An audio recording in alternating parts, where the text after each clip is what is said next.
Thank you, friend. Shabbat Shalom and greetings to you all. How was your Groundhog Day?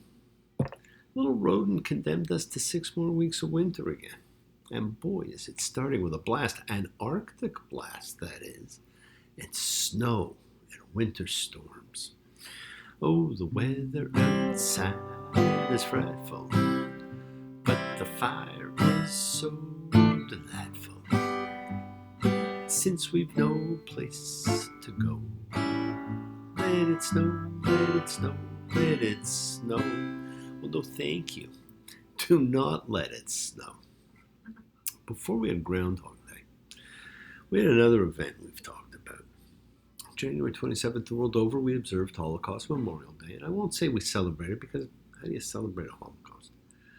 We celebrate birthdays. It was Nikki's birthday on Groundhog Day, so we celebrate that. We observe. We honor the lives of those lost. We light candles for their souls. We might even say Kaddish, the memorial prayer for the dead. We hope and pray with all our might that it never happens again to anyone, anywhere. Now, there's always a theme associated with it, and the theme is light in darkness. And isn't that always the theme? That we find a way to bring back the light to the darkest periods of man. That you find a way to bring back light to the darkest days of your life, whenever they may be. Still not to light a candle. Bring light to the souls and spirits of those martyrs.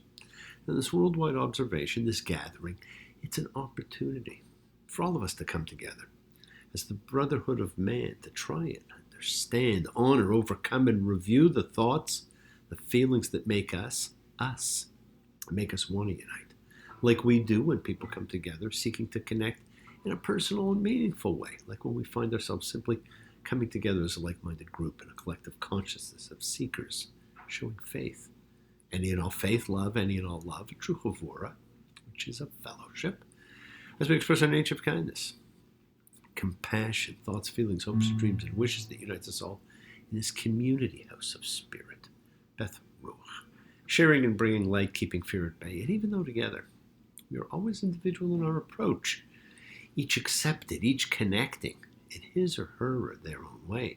So once again, friends, please do go ahead and invite everybody you know, physically, digitally, psychically, emotionally, spiritually, any way at all, to gather and share from Psalm 133, the Hine Matov. Come together. Hine Matov. Shemetachim gam yachad. Hine Matov. Shemetachim gam yachad. How good, how pleasant it is for brothers and sisters together. Community. Community. Community.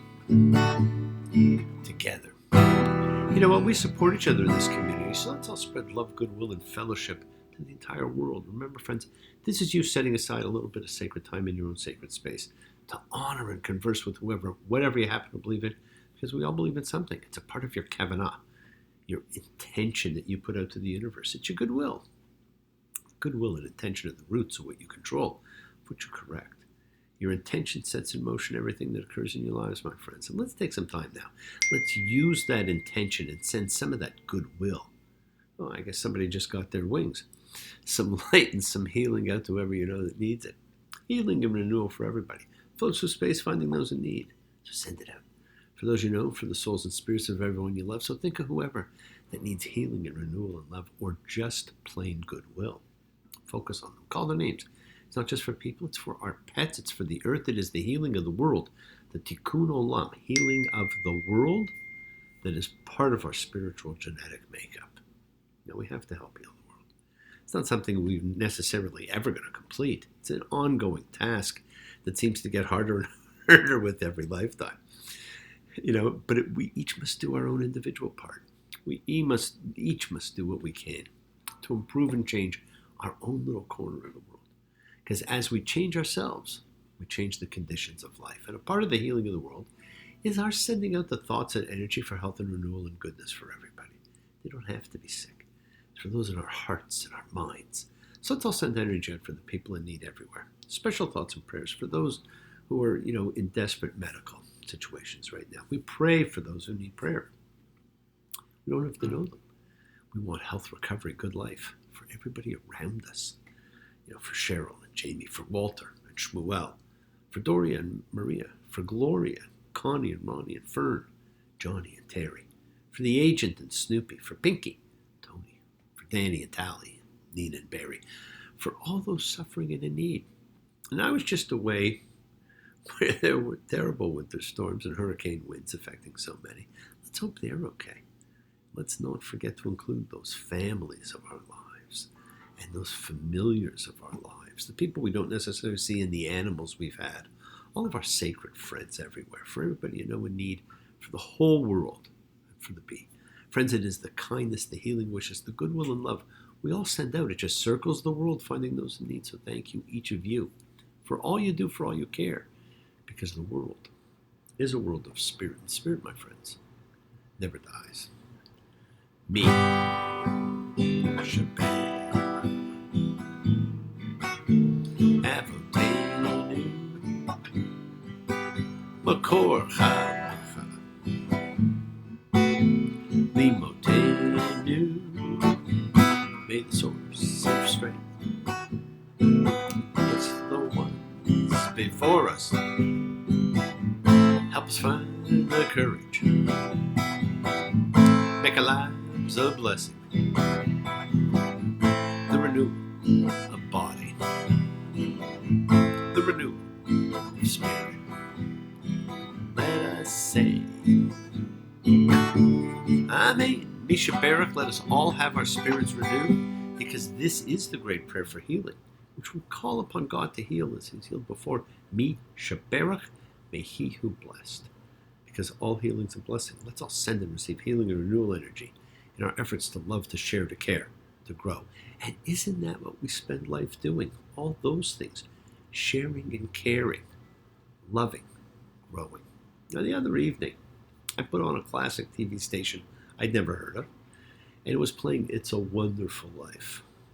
Now, it might have gained fame as a Christmas movie that no one really liked till it hit the public domain, but it's not about Christmas. Friends, it is about the impact we have on the countless lives we encounter. We do not know the impact we have. Just as George Bailey didn't know the impact he had until his guardian angel Clarence showed him what life would have been like for countless people had they not met George. Well, my friends, you were all George Bailey, and you have no idea the impact you are having on the world or the number of angels you are helping, just as you have no idea how many people are glad you have lived without telling them that you know how glad they are. Do not be afraid to tell the people in your life that you are glad they have lived. Well, the introduction now is over. The people are readying for their leaving, getting ready for next week's climax, the Great Epiphany, as we read beshalach, what He sent.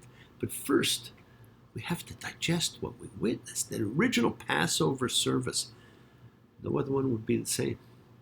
It was and is the most important holy day in the Bible. It has been supplanted by the high holidays of Rosh Hashanah and Yom Kippur, but many think that's a mistake.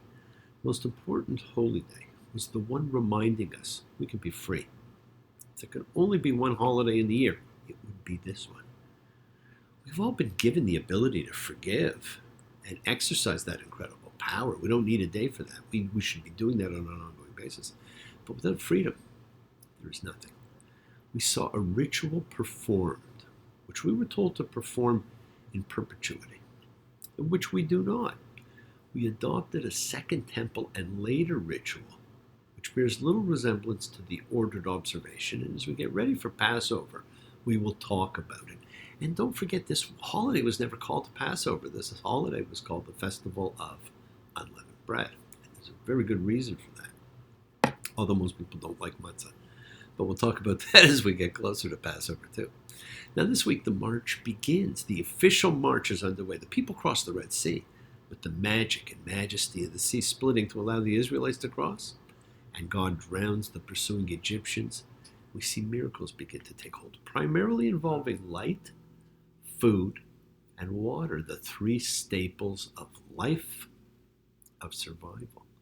Exodus 13:21, and the Lord was going in front of them by day in a column of cloud to show them the way, and by night in a column of fire to shed light for them, so as to go by day and by night. Now we've all heard of God's glory, sometimes referred to later, much later, as the grace of God. Well, it began with this cloud, and you will see it referred to specifically, Exodus 16:10, and it was Aaron was speaking to all of the congregation, the children of Israel. They turned to the wilderness, and here was the Lord's glory appearing in a cloud. If you find it in your heart, can I be forgiven? Guess I owe you some kind of apology.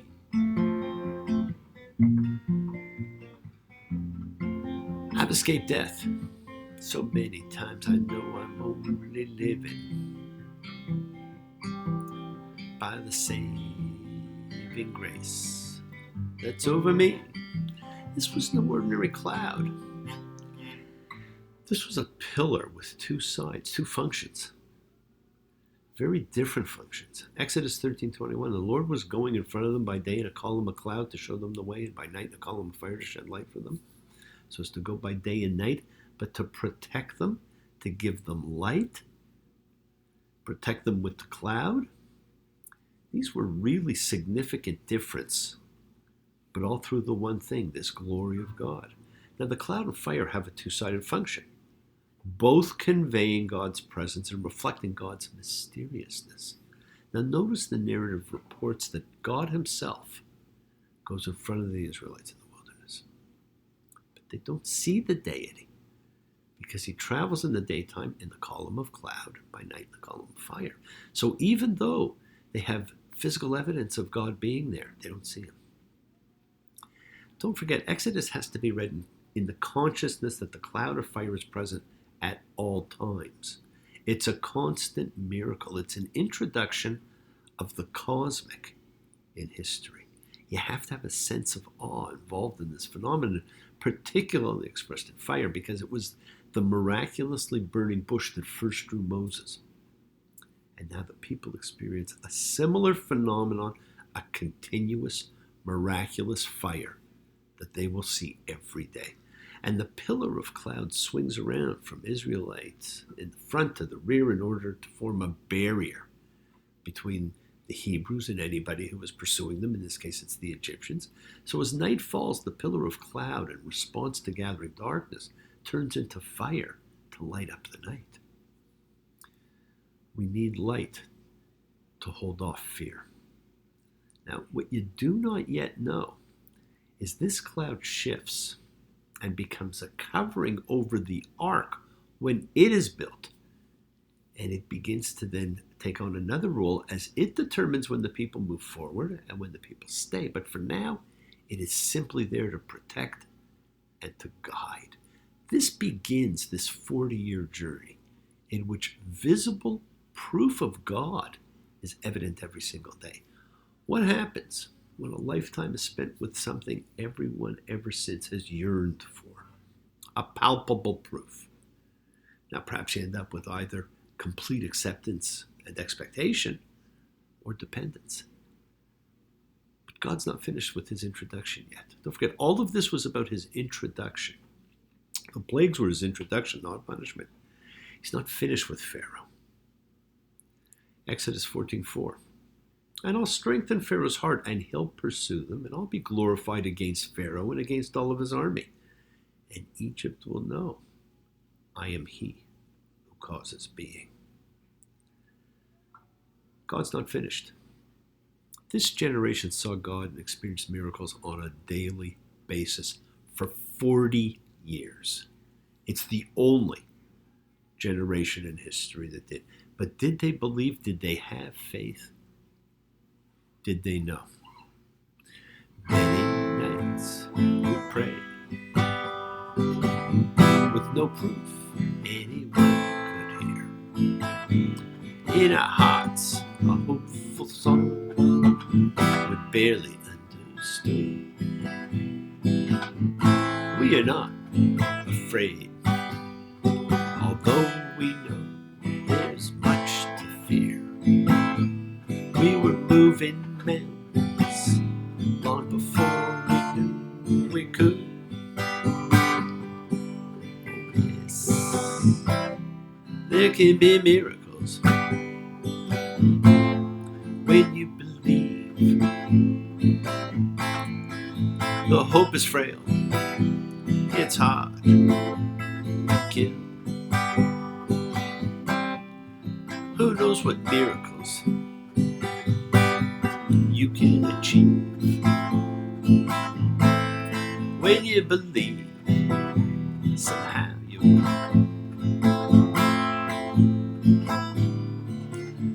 You will when you believe. Now it's a great song, but it's a lie. We do not believe. We succumb to fear. And you do not have to. It's a choice. There are miracles in your life every day. Freedom is there, and that is why Passover, the festival of freedom, was the most important of all the biblical holy days. Now, these people have everything handed to them.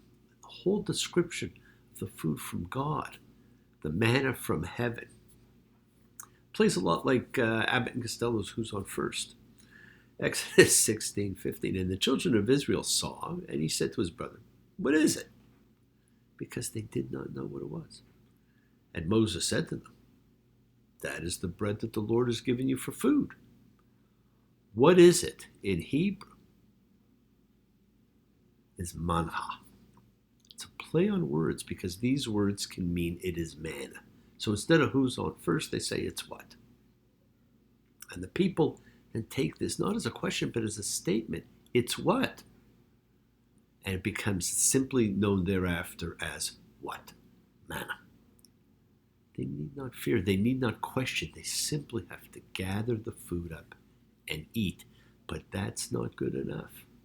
They're told to gather only what they can eat and no more, and to gather twice the allotment on Friday to cover Saturday. But they do not believe. They take in more, and it rots because they were told what to do. They're not satisfied with the menu either. They want meat, and they complain. And then once again, God listens. God provides. God always provides. Yes, my friends, the world's sacred. So is everything in it. Express your gratitude, light a candle, make a wish. Celebrate your life and the lives of those you love. Share your feelings with them. Live free. Be free. Honor your freedom. Be well, be happy, be blessed. Share and honor the light, and all who live in the light and continue to shine. Continue to send everybody you know goodwill and love. Pray for peace and freedom for everyone. An end to terror. An end to hatred. Remember, friends, we're a community. We learn together. We celebrate each other. We love each other. We share the bride together, men and women equally. So let's all send out love, not fear. Send out peace, harmony, goodwill, and healing to all who need it. Please do learn to forgive and learn to love, including yourself, maybe especially yourself. Open your hearts. Honor the relationships of your life. Tell those you love that you love them. Take advantage of the time you have. Enjoy the journey, because we take those twists and turns and the patterns that weave through the fabric of our lives in our effort to grow, to learn to be to love. So please do love. God bless you all. Have a fantastic week. A week of love and light, a week of peace, a week of miracles. Examine your intentions. Use them to imprint your will on the universe, because we set in motion all that happens in our lives, my friends. It's our intention, our Kavanaugh, our cause, our effect. It's all linked. You have the time to forgive and to be forgiven. You have the knowledge of what's good and bad. So acknowledge what you have done wrong to yourself, to God, to any person you've wronged. Ask forgiveness. But do so with sincerity, accountability, vulnerability. That's where your strength comes. Forgive those who've hurt you as you learn to be forgiving. Be compassionate, because the secret of forgiveness, compassion, and peace is acceptance.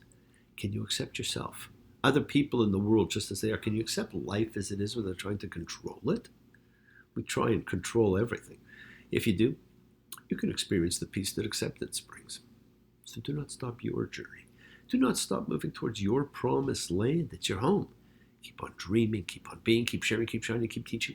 Keep spreading joy and goodwill. Do not follow fear. Follow love, because it's always in front of you. And remember to have faith. Just as I have faith in the principle of love and of all of you, Act with purity of heart and mind. Despise not, defraud not, hate not. Cherish all.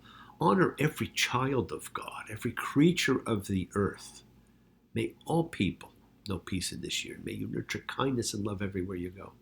Work to be present in the body. Expand your heart. Quiet your mind. Because the deepest source of real power lies in your consciousness, in your ability to be mindful, to be aware, to be present in all of life's circumstances. To make the most of your time in this life. Continue to touch and transform the lives around you because you're never alone. You are forever blessed and you have the ability to bring blessings to everybody you meet. Health, love, and renewal to everybody you come across. We're all energy. Energy cannot be destroyed. It can only be transformed. Friends, your words are your power to transform, to love, to bless. So be generous, because as you bless others, you bless yourself. Love with the heart, because we're all part of a greater whole. Embrace love, not fear, forgiveness, not anger, and be there for someone, because someone will always be there for you, whether you know it or not. Continue to explore faith and belief, and never accept shame as a natural state. Whatever you feel, others have felt. Whatever you've experienced, others have too. Because we share together, we learn together, we help each other. Because we're each of us trying to find love and acceptance and support we all have or could have. Special someone in our lives. So find them. Tell them what they mean. Keep forgiving those you need to forgive. Keep asking forgiveness from those you need to ask forgiveness of. And remember, anything and everything you can want is provided by God in the right way, at the right time, if you believe. But that way and time may not be the way and time you wanted it. Well, you can't always get what you want.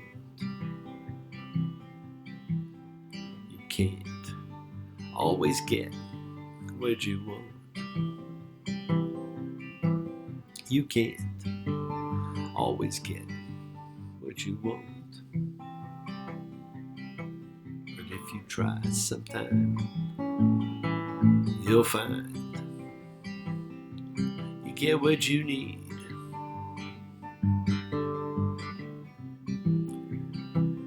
Yeah, you get what you need. Well, thank you for joining me, my friends. Have a great week, and please keep exercising forgiveness. Be thankful, be gracious, be kind, be loving, and believe in yourself and in love. Continue to spread a little goodwill to the world, and never forget, you are the miracle in someone else's life. Shabbat shalom and blessings to you all. Take care.